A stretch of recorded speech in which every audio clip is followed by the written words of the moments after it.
ಇದ್ದಾರೆ ಎಂಬುದನ್ನು ಒಂದು ಕಿರು ಪ್ರಹಸನದ ಮೂಲಕ ಪ್ರಸ್ತುತಪಡಿಸಲಿದ್ದಾರೆ 6ನೇ ತರಗತಿಯ ವಿದ್ಯಾರ್ಥಿಗಳು. ಸರ್, ಈ ಕಡೆ 4 ಜನ ಸರ್. ಸರಿ, ನಾವೇ ಫೋಕಸ್ ಮಾಡ್ಕೋಬೇಕು. ಇಷ್ಟು ಬರುತ್ತೆ, ನಾನು ಜೂಮ್ ಮಾಡ್ಕೊಳ್ತೀನಿ. ಇಲ್ಲ, ಇಷ್ಟು ಜಾಗ ಇದೆ. ಈ ಕಡೆ 4 ಜನಕ್ಕೆ ಹಾಫ್ ಸ್ಟೇಜ್. ವೀರಾದಿ ವೀರರಾದ ಕನ್ನಡದ ಅರಸುಗಳಿರ ನೀವೇಕೆ ಚಿಂತಾಕ್ರಾಂತರಾಗಿ ಇಲ್ಲಿಯೇ ಆಸೀನರಾಗಿದ್ದೀರಿ? ತಾಯಿ ಭುವನೇಶ್ವರಿ, ನಾವು ಆಳಿದ ಈ ನೆಲದ ಮಹಿಮೆ, ಗರಿಮೆ ಮತ್ತು ಪ್ರೌಢಿಮೆ ನಿಮಗೆ ತಿಳಿದಿಲ್ಲವೇ? ಏಕೆ ಈ ಅನುಮಾನ ಕನ್ನಡದ ಕಂದಗಳಿರ? ಆದರೆ ನಿಮ್ಮ ದುಃಖ, ದುಗುಡ, ಅನುಮಾನವೇನು?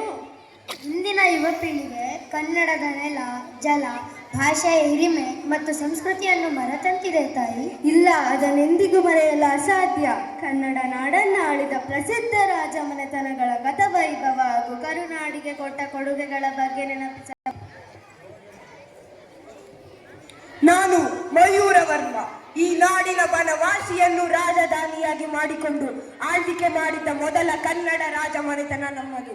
ಕ್ರಿಸ್ತ ಶಕ 325ರಿಂದ 540, ಅಂದರೆ ಸುಮಾರು 250 ವರ್ಷಗಳ ಕಾಲ ಆಳ್ವಿಕೆ ನಡೆಸಿರುವ ಮಾಹಿತಿ ಹಲ್ಮಿಡಿ ಶಾಸನದ ಮೂಲಕ ತಿಳಿದು ಬರುತ್ತದೆ. ಜೈ ಮಧುಕೇಶ್ವರ. ನಾನು ಶ್ರೀ ಪುರುಷ ಗಂಗರ ಪ್ರಸಿದ್ಧ ದೊರೆ.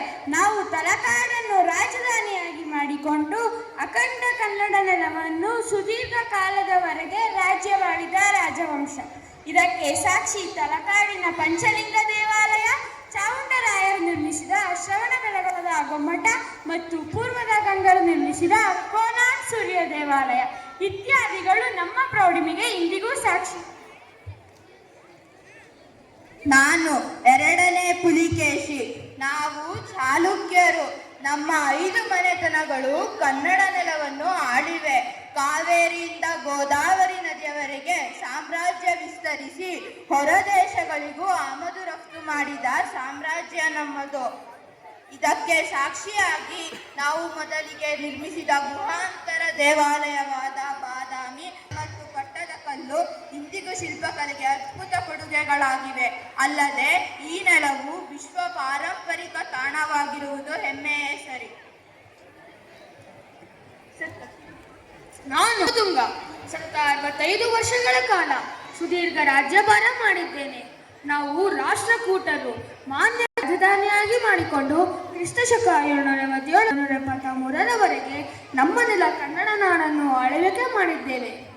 ನಮ್ಮ ರಾಜಮನೆತನಗಳಿಗೂ ನಿರ್ಮಿಸಿದ್ದ ಎಲಿಫೆಂಟಾ ಗುಹೆಗಳು ಹಾಗೂ ಅಜಂತ ಎಲ್ಲೋರ ದೇವಾಲಯಗಳು ವಿಶ್ವ ಪಾರಂಪರಿಕ ತಾಣವಾಗಿದೆ. ನಾನು ವಿಷ್ಣುವರ್ಧನ. ನಾವು ಹೊಯ್ಸಳರು. ದ್ವಾರ ಸಮುದ್ರವನ್ನು ರಾಜಧಾನಿಯಾಗಿ ಮಾಡಿಕೊಂಡು ಸುಮಾರು 300 ವರ್ಷಗಳ ಕಾಲ ಈ ನೆಲವನ್ನು ಆಳಿದ್ದೇವೆ. ವಾಸ್ತುಶಿಲ್ಪ ಶೈಲಿಯಾದ ನಮ್ಮ ಶೈಲಿಯನ್ನು ಬಳಸಿ ಬೇಲೂರು, ಹಳೇಬೀಡು ಮತ್ತು ಸೋಮನಾಥ ದೇವಾಲಯಗಳನ್ನು ನಿರ್ಮಿಸಿ ಸುಮಾರು 300ಕ್ಕೂ ಹೆಚ್ಚಿನ ವಿವಿಧ ಪ್ರಕಾರದ ದೇವಸ್ಥಾನಗಳು ನಮ್ಮ ಅದ್ಭುತ ಕೊಡುಗೆಯಾಗಿದೆ. ನಾನು ಶ್ರೀಕೃಷ್ಣ ದೇವರಾಯ, ವಿಜಯನಗರದ ಪ್ರಸಿದ್ಧ ದೊರೆ. ಹಂಪಿಯನ್ನು ರಾಜಧಾನಿಯಾಗಿ ಮಾಡಿಕೊಂಡು 1336ರಿಂದ 1646ರವರೆಗೆ ಆಳಿದ್ದೇವೆ.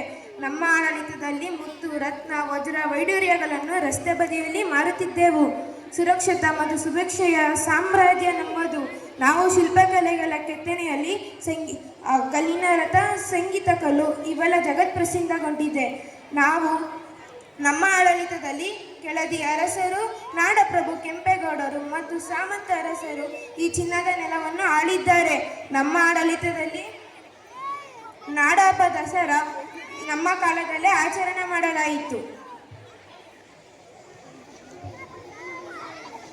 ಈ ಗಂಧದ ನಾಡನ್ನು ಆಡಿದ ಕಟ್ಟ ಕಡೆಯ ರಾಜ ಮನೆತನ ನಮ್ಮದು.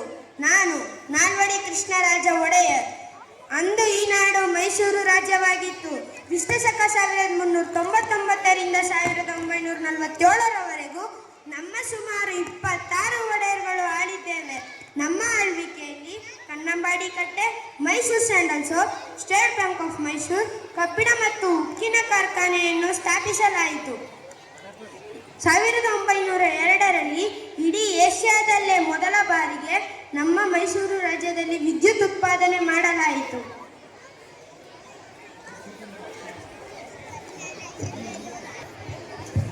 ಕನ್ನಡದ ತಂಡಕ್ಕೆ ಇಷ್ಟೆಲ್ಲ ಗತವೈಭವ ಇರುವ ಈ ನಾಡಿನ ಇತಿಹಾಸವನ್ನು ಯಾರಿಂದಲೂ ಅಳಿಸಲು ಸಾಧ್ಯವಿಲ್ಲ. ಏಕೆಂದರೆ ಇಂದಿನ ಯುವ ಪೀಳಿಗೆ ಕನ್ನಡ ನಾಡು ನುಡಿ ಸಂಸ್ಕೃತಿಯನ್ನು ಖಂಡಿತ ರಕ್ಷಿಸುತ್ತಾರೆ.